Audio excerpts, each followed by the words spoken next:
روزہ دماغ پہ سوار ہوگا کہ میں نہیں کھایا میں نہیں کھایا میں نہیں کھایا. نہیں، آقا صلی اللہ علیہ وسلم فرماتے شہر یزاد فیہ رزق المؤمن، کہ مومن جو ہوتا ہے اس کا رزق، اس کی طاقت، اس کی جسمانی طاقت رمضان کے اندر بڑھ جاتی ہے. عام دنوں میں جو آدمی کام کر سکتا ہے رمضان میں روزے کی حالت میں اس سے زیادہ کام کر سکتا ہے.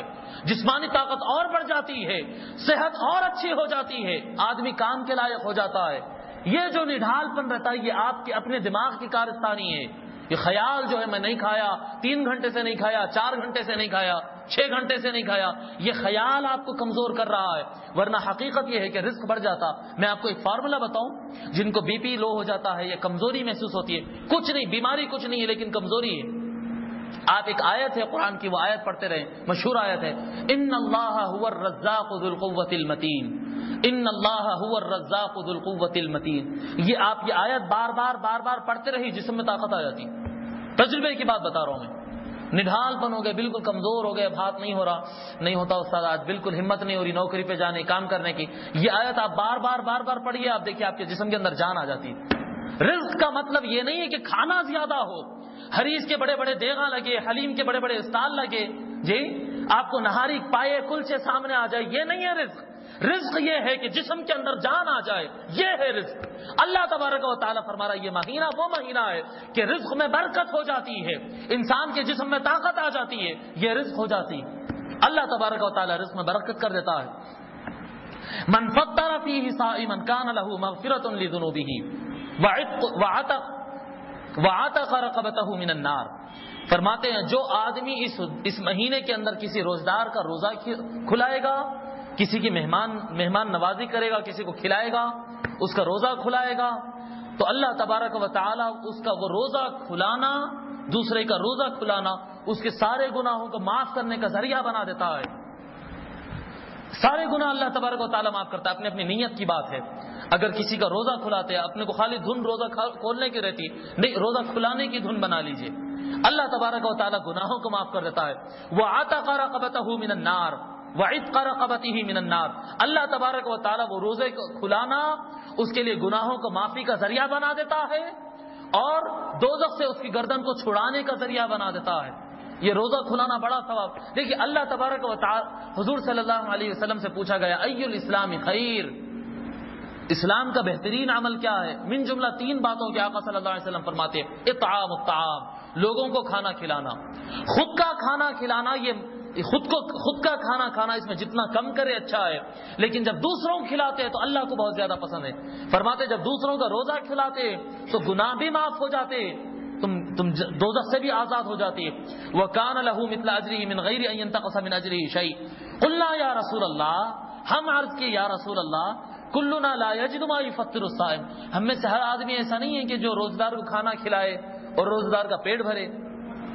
روزدار کا روزہ کھلانے کے لیے ہم میں سے ہر آدمی اتنا مالدار نہیں ہو سکتا کہ دوسروں کی میزبانی کرے.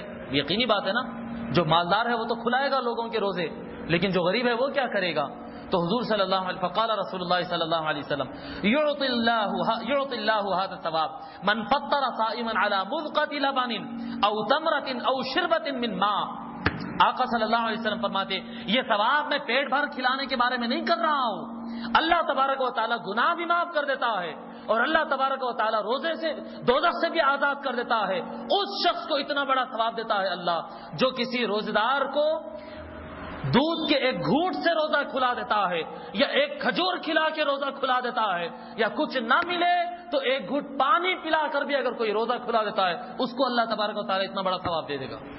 اتنا بڑا ثواب، کچھ نہیں ملتا، پانی کا ایک گھونٹ اگر کوئی پلا دیتا ہے دوسرے کو اپنی طرف سے لا کر تو اللہ تبارک و تعالیٰ اس کے لیے بھی اتنا ثواب دیتا ہے. وَمَنْ أَشْبَعَ صَائِمًا، اور جو کسی روزدار کو پیٹ بھر کے کھانا کھلا دیتا ہے، سَقَاهُ اللَّهُ مِنْ حَوْضِي شِرْبَةً، اللہ تبارک و تعالی اس کو، جو کسی روزدار کو پیٹ بھر کھانا کھلا دیتا ہے، اللہ تبارک و تعالی اس کو میرے حوض کوثر میں سے ایک ایسا گھونٹ اور ایسا پانی پلاتا ہے، لا یظمأ حتی یدخل الجنہ، کہ وہ پورا میدان محشر کھڑے رہے گا، ترازو میں اپنے نام اعمال تلا لے گا، پل صراط میں سے گزر جائے گا اور جنت میں بھی داخل ہو جائے گا.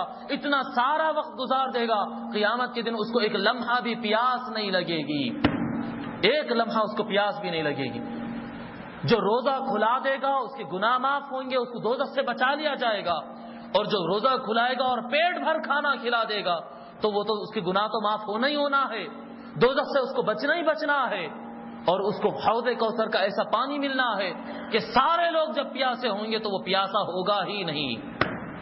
محترم بزرگ اور دوستو، آقا صلی اللہ علیہ وسلم آگے ارشاد آخری بات فرماتے وَهُوَ شَهْرٌ، اور یہ رمضان کا مہینہ ایک ایسا مہینہ ہے اولہ رحمت، اس کے ابتدائی 10 دن ابتدائی حصہ رحمت ہے، وَأَوْسَطُهُ مغفرۃ، اس کا درمیانی حصہ گناہوں سے بخشش کا وقت ہے، مغفرت ہے، وَآخِرُهُ عِتْقٌ مِّنَ النَّارِ، اور آخری حصہ اس کا دوزخ سے آزادی دلانے والا ہے۔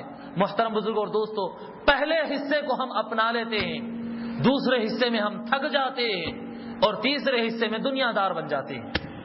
دیکھیں میں بتا رہا ہوں آپ کو، اگر آپ لوگ کو رمضان کے لیے کچھ خریدنا کرنا ہے، ایک مشورہ آپ لوگ کے لیے، ایک مشورہ، اگر رمضان کے لیے کچھ کپڑے خریدنا ہے، سلانا ہے، بنانا ہے، جوتا چپل خریدنا ہے، اچھی بات ہے نئے کپڑے پہننا عید کے، اگر کچھ بنانا ہے آج خرید لو، آپ چلے جائیے، ابھی نکلیے مدینہ بلڈنگ چلے جائیے، پتھر گٹی چلے جائیے، اور کون سے بازار سے آپ خریدتے چلے جائیے، آج سلا لیجئے، آج بنا لیجئے، زنانے کو کیا چاہیے آج دلا دیجئے، رمضان میں مت لے جائیے، رمضان میں مت لے جائیے۔ رمضان میں جانا رمضان کی تکفیر نعمت ہے، رمضان کی تکفیر نعمت ہے۔ اللہ تبارک حضور صلی اللہ علیہ وسلم فرماتے احب البلاد الی اللہ مساجدها، اللہ کی سب سے پسندیدہ جگہوں میں سب سے زیادہ پسندیدہ مقام مساجد ہے، وابغض البلاد الی اللہ اسواقها، اللہ کے پاس سب سے نفرت والی مقام اور سب سے ناپسندیدہ جگہ بازار ہے۔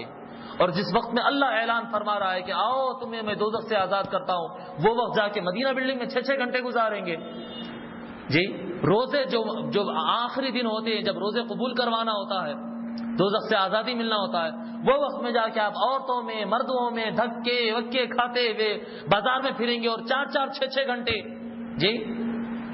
آج کل اتنے بدماش ہوتے ہیں یہ تاجر لوگ بھی، اتنے بڑے سیاس ہوتے ہیں، ان کے دماغوں کو کیا نہ کہے۔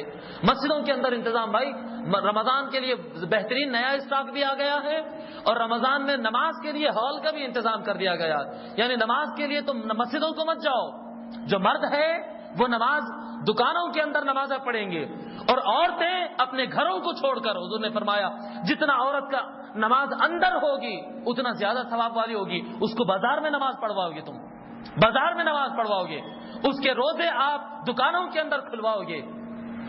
یہ شیطانیت ہے، یہ انسانوں کی شیطانیت ہے، یہ شیطان تو ہوتا نہیں، یہ انسانوں کی شیطانیت ہے۔